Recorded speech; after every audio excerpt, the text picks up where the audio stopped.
My parents heartlessly kicked me out of the very home I purchased, just so my entitled golden sister could take over. But they never expected karma to strike back so swiftly, teaching them a harsh and well-deserved lesson. I'm a 37-year-old woman who's spent the past 15 years climbing the ranks as a senior manager at one of Wall Street's top investment banks. This story isn't just about my career, it's about my tangled relationships with my 47-year-old sister, my parents, now in their late 70s, and the house I recently purchased for them, which has sparked endless family conflict. To understand how we got here, you have to go back to the beginning. My parents were in their late 40s when I was born, making me an unplanned child. My mother often reminded me that I wasn't planned, saying we already had Emily, who was 10 at the time, and that was enough. She didn't mean to hurt me, but her tone made those words sting even more. While she arranged Emily's activities or worked on her college applications, she would casually mention, "We didn't plan for you," a remark that constantly reminded me I was an afterthought in our family. I might not have made it this far without the determined efforts of my maternal grandparents. My parents saw me as an unexpected burden, even though they were excited about having a second grandchild. Every morning, when they dropped me off at my grandparents' home, my father would say to my grandfather, "You wanted her," as he jingled his keys and headed off to work. Their home became my true sanctuary, a place where I felt genuinely loved and valued. They ensured I was fed, cared for, picked up from school, helped with homework, and even took me to the park. I spent hours learning about numbers and solving problems with my grandfather, a retired math professor who always said, "Numbers never lie." Those lessons eventually influenced my career choices in ways I never imagined. My grandmother, who once taught high school, would patiently work with me on my homework every afternoon until I fully understood each lesson. She often reminded me that knowledge is the one thing no one can take from you, a firm yet gentle lesson. She also introduced me to cooking, not as a chore, but as a way to show creativity and love. The time we spent in her kitchen, discussing my day and learning the perfect measurements, became some of my most treasured memories. Meanwhile, my exhausted and sometimes irritable parents would only arrive to pick me up late at night. Every evening as my grandmother said goodbye, she'd call out, "Madison, you're the best thing that ever happened to us," making me almost forget that I wasn't wanted elsewhere. In her embrace, I found the emotional stability and love that was missing at home, with my grandfather often adding, "Sometimes the best things in life aren't planned." I learned early on to live as an afterthought in my own household. As Emily prepared for her promising future, my sister acted as if I didn't exist. She wasn't openly mean, she'd lounge on the couch, chatting about boys and college plans, completely oblivious as I played with my dolls in the corner of our living room. The difference in treatment was stark. My mother's proud voice would echo Emily's achievements to friends and family. "Emily got straight A's again," "Emily made the debate team," or "Emily was accepted into her dream college." My parents showed up at every one of her events, science fairs, debates, and contests, while they always used tiredness or work as excuses for missing mine. In contrast, my grandparents became my biggest supporters, cheering me on at every school event with true joy and pride. I had hoped that once Emily left for college, my parents might finally notice me, the daughter who stayed behind. I was gravely mistaken. At 14, I went from being invisible to becoming the household caretaker. My mother would call out to me the moment I got home from school, "Madison, the house needs cleaning, start with the bathrooms." Suddenly, all of Emily's chores, along with many extra tasks, fell on me. I learned every detail about the washing machine, which became a daily companion. Managing the home through endless cleaning and cooking for parents who barely acknowledged me felt like a never-ending cycle of work. My father would remind me, "You live here, so you need to contribute. If you hesitate at all, remember your sister always did her part." By the time I was 14, my responsibilities had shifted from cleaning to cooking overnight when my mother declared, "You're old enough now, we expect dinner ready when we get home from work." Even though I had demanding responsibilities at home, I still maintained excellent grades. My teachers recognized my talent in economics and math, encouraging me to join various academic competitions. To help me prepare, my grandfather spent extra time explaining advanced concepts far beyond my grade level. With pride in his eyes, he'd say, "You have a gift with numbers, never let anyone tell you otherwise." College was my escape. Every night, after finishing the dishes, I'd retreat to my room and browse university websites, picturing myself exploring campuses far removed from endless chores and the quiet routine at home. Despite my family duties, I earned straight A's and, by age 16, received acceptance letters from several prestigious schools, including a few renowned for their outstanding finance programs. One Sunday afternoon, Emily burst through the front door, accompanied by a tall, sharply dressed man. "Mom, Dad, this is James, we're getting married," she announced with a joyful squeal. It felt as if someone had just won the lottery. My mother wept with happiness, while my father immediately reached for his phone to call family. They both leaped up.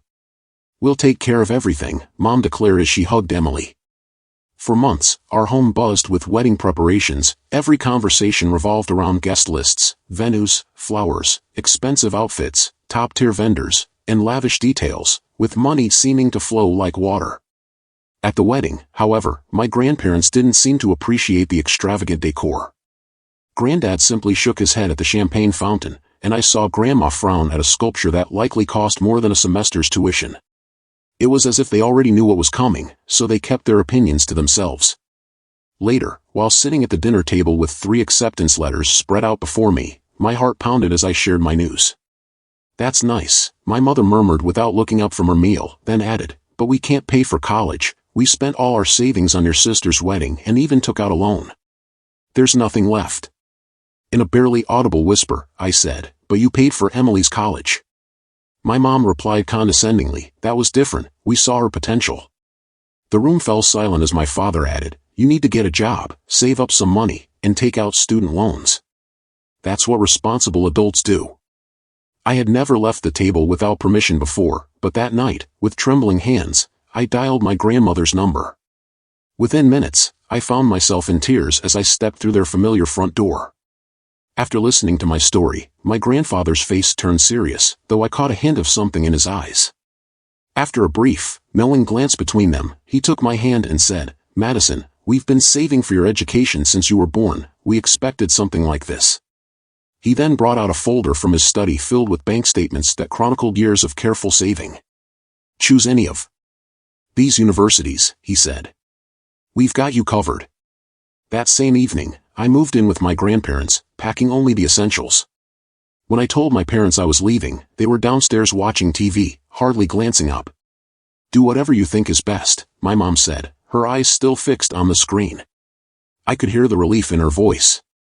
The years that followed changed everything.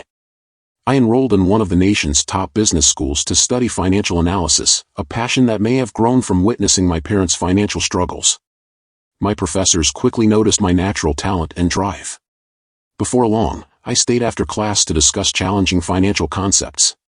For the first time, someone besides my grandparents saw real potential in me. I secured impressive internships at major financial institutions, with each summer bringing both fresh challenges and opportunities. During a performance review at Morgan Stanley, my supervisor remarked, "You have a natural instinct for this. We'd love to have you back next summer." Except for the occasional call with my grandparents, I focused entirely on my studies. After graduating, I landed a job with one of the city's leading financial firms and earned more than I ever imagined. I moved into a small, clean, secure one-bedroom apartment and was grateful every morning that I only had to cook for myself. As I embraced each new challenge, my career took off, bonuses and promotions followed in ways I had never dreamed possible when I was younger. Within 5 years, I advanced to a senior role, managing complex portfolios and building significant client relationships. I became known for my strategic thinking and precise analysis, with every accomplishment serving as a quiet reminder that my parents had underestimated my true potential all along. During a few casual chats with my grandparents, I learned that Emily's marketing business wasn't taking off as she'd hoped. Meanwhile, her husband James was having a hard time keeping a steady job, and they were always asking my parents for money. I still remember my grandma saying one week, "Your mother just emptied her retirement account last month to cover their rent."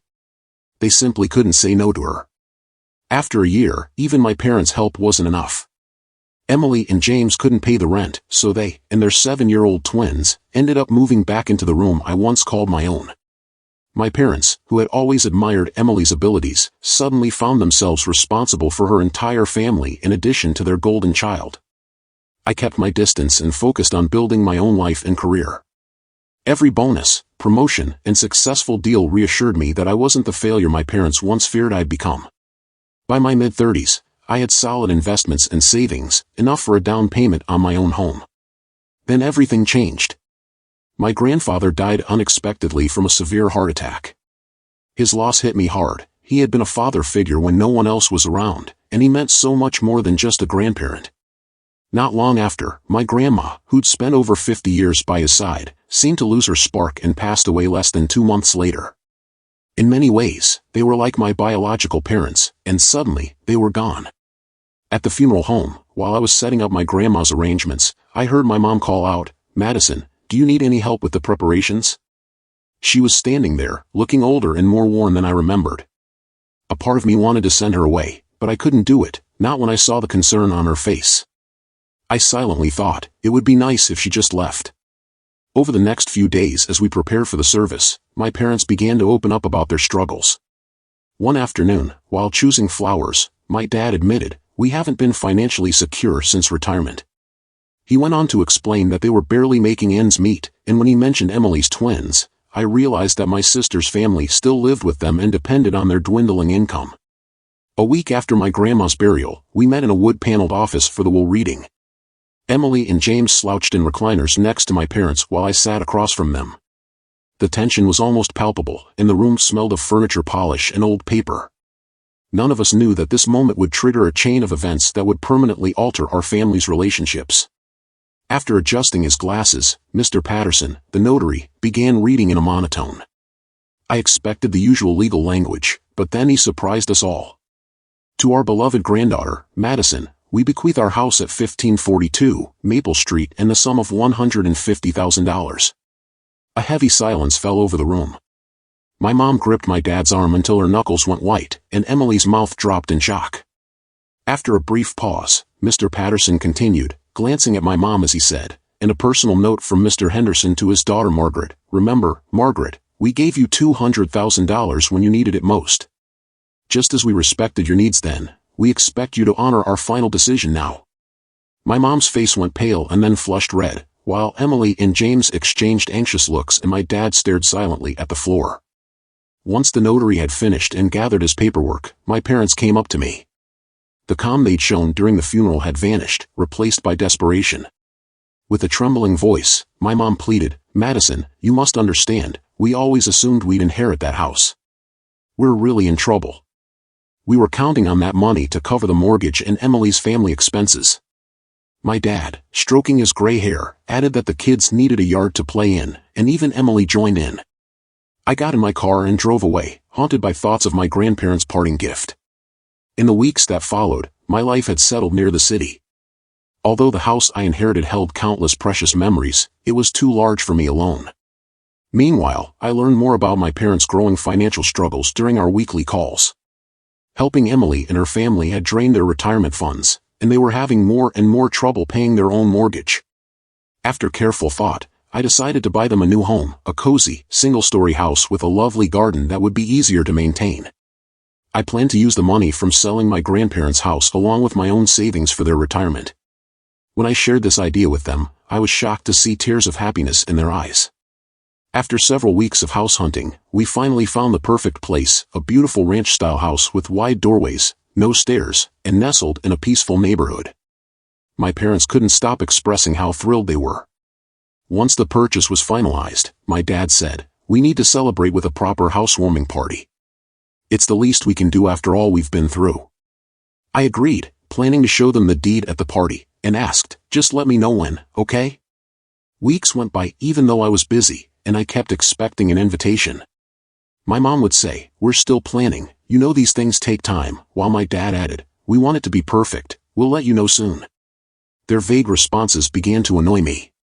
Then, one evening, while I was trying to add Emily's name on Facebook after yet another ambiguous call from my mom, we hadn't been connected on social media in years, I saw a surprising post. Emily had written, "I can't wait for this Saturday's housewarming party for Mom and Dad. I'm so excited to celebrate in our beautiful new home." Scores of friends and family confirmed their attendance in the comments, and pictures of caterers and decorations were already showing up. This was clearly not an impromptu gathering, weeks of planning had gone into it. With my hands trembling, I called my mom. "Hello, Mom? I wanted to ask about the housewarming party." "Do we have a date yet?" she replied calmly, "Oh honey, not just yet. It'll probably be in a few weeks, we're still working out the details. It turned out that everyone but me was in the loop. I had to make a decision that Saturday. Should I go up to them, or let it be? How could they shut me out of the celebration after everything that had happened, after I bought this house? I would soon learn the truth, but not in the way I expected. I parked a block away from the house I purchased for my parents that day and could see dozens of people mingling inside through the windows. Among them were friends and relatives from Emily's social circle. My father was giving tours of the new home, while my mother, wearing her special occasion pearls, greeted guests at the entrance. Twinkling lights and welcome banners decorated the mansion, and laughter and music spilled out onto the street. It was obvious they'd spent weeks planning this housewarming party, and I wasn't invited. I sat in my car, watching as Emily's twins raced past groups of adults who were intently watching them. I noticed moving boxes labeled in Emily's handwriting piled in the corner of a wide bay window, a sign that her family's belongings were already on the move. Taking a deep breath, I slipped in through the side door. Inside, the scent of fresh flowers and catered food filled the air. I heard my father speaking to a small group in the living room and followed his voice. After all these years of hard work, we finally did it. We bought our dream home, he announced. My mother added excitedly, and don't forget about Emily, she helped so much with the down payment. Such a wonderful daughter, always putting family first, unlike some people. When asked about me, she continued, our younger daughter hasn't helped at all, too busy with her career to care about family. Heat flushed my face as I stood in the doorway. Everyone jumped when I said, actually, I think you've got that backwards. A stunned silence fell over the room. My dad was the first to recover, grinning tightly. Madison, what a surprise, especially since you forgot to invite me to the housewarming for the home I bought, I said as I entered. The silence deepened, and soon Emily's husband asked why everyone looked so upset. One of the twins tugged at Emily's sleeve, saying, you bought it, yes, but it's ours now. You can't expect eternal gratitude. My mother snapped back sharply, and with others nodding in agreement, my father added, that's right. Frankly, you're not welcome here. This is a family gathering, and Emily and her family will be living here too. My mom continued, they've already sold their house, it's all arranged. The twins need a stable home. I pulled a folder from my bag and said, you seem confused, while holding out the ownership and deed documents. This house belongs to me. I never signed it over to you. The color drained from my mother's face, turning it ashen, while my father started rambling about his responsibilities to the family. Emily's confident smile faltered as she realized her plans were falling apart. Despite my trembling hands, I continued in a firm voice, I was planning to give you this house tonight. I thought it could be a fresh start for all of us, but you've shown me nothing has changed. When my mother shouted, you can't do this, her voice turned into a screech. I replied softly, were your parents? No, you're just the people who gave birth to me. My real parents, my grandparents, taught me that family means more than blood. They also taught me about money, which is why I own this house and you don't. I turned to address the shocked guests. I'm sorry, but this party is over. This is my house, and I'm asking everyone to leave. My parents, Emily, James, the twins, and all their guests departed in tears from the porch. I watched them drive away one by one until the street was empty. In the yard, the decorative lights continued to twinkle mockingly, while half-empty drinks and discarded plates covered every surface. The house, which was meant to be my gift of reconciliation, ended up being the final blow to our relationship. A few weeks later, I learned that they had purchased an apartment using the proceeds from selling their previous home. 3 generations ended up crowded into a 2-bedroom apartment. When Emily, James, and the twins moved in with them, they kept calling me. At first, their voicemails were full of angry accusations, you've become so heartless, just like your grandparents warned you would be, and guilt trips like, how could you do this to your own family? I eventually disabled their social media accounts, emails, and phone numbers as a final reminder of everything that went wrong. Now, the house stands empty. I have an appointment with a real estate agent tomorrow, and I've realized it's pointless to try to fix everything, like trying to restore faded photos from a dusty album. Some relationships are better left in the past. When I have kids someday, I've promised myself they'll never have to fight for my love or attention. Unlike my parents, I plan to love my children completely, just as my grandparents loved me. That painful truth about my family hit me hard one Saturday night. I wasn't even invited to the housewarming party my parents were hosting. When I got there, I saw catered food set out for dozens and, most revealing of all, moving boxes scattered with Emily's handwriting visible through the windows. My father boasted that after all our hard work, we'd finally bought our dream home. At the same time, my mother praised Emily for supposedly helping with the down payment. When I asked why I wasn't included, she brushed it off by saying, "Oh, Madison's too focused on her career to care about family." That moment summed up every slight I'd felt growing up, every time Emily was favored over me, every time I felt like an afterthought. I had never been so clear about everything as I stood there watching my parents rewrite our history by planning to move my sister's family onto my own land without even asking me.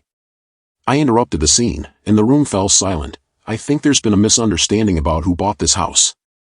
I could read everything in their expressions: shock, shame, and anger.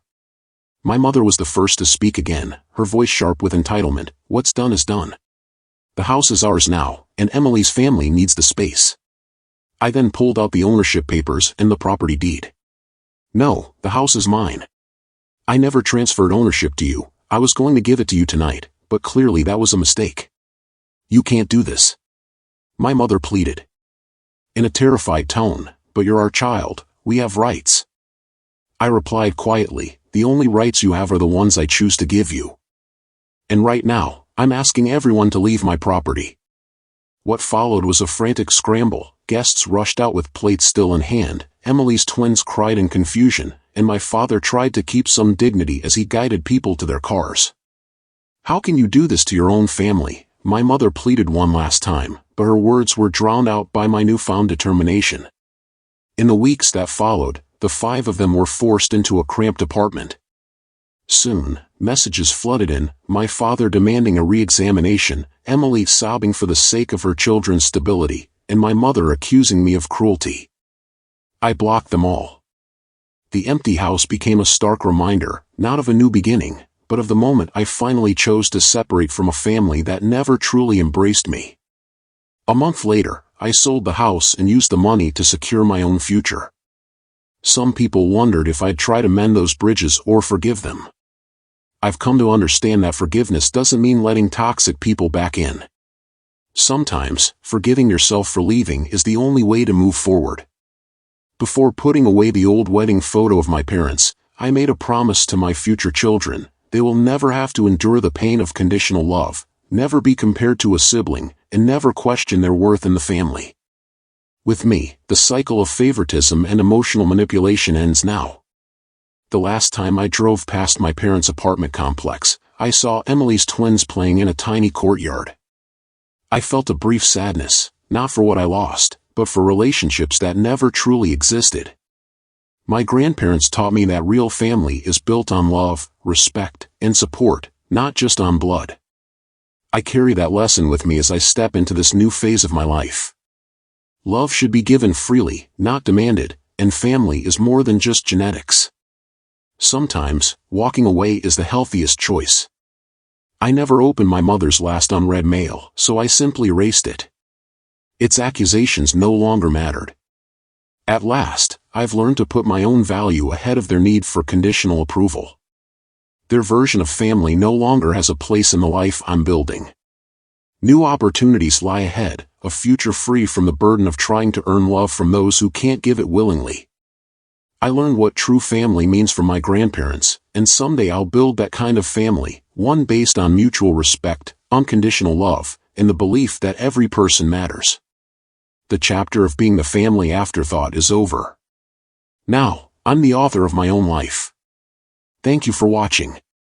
If you haven't subscribed yet, please do, and hit the notification bell to stay updated on more real-life stories unfolding around you.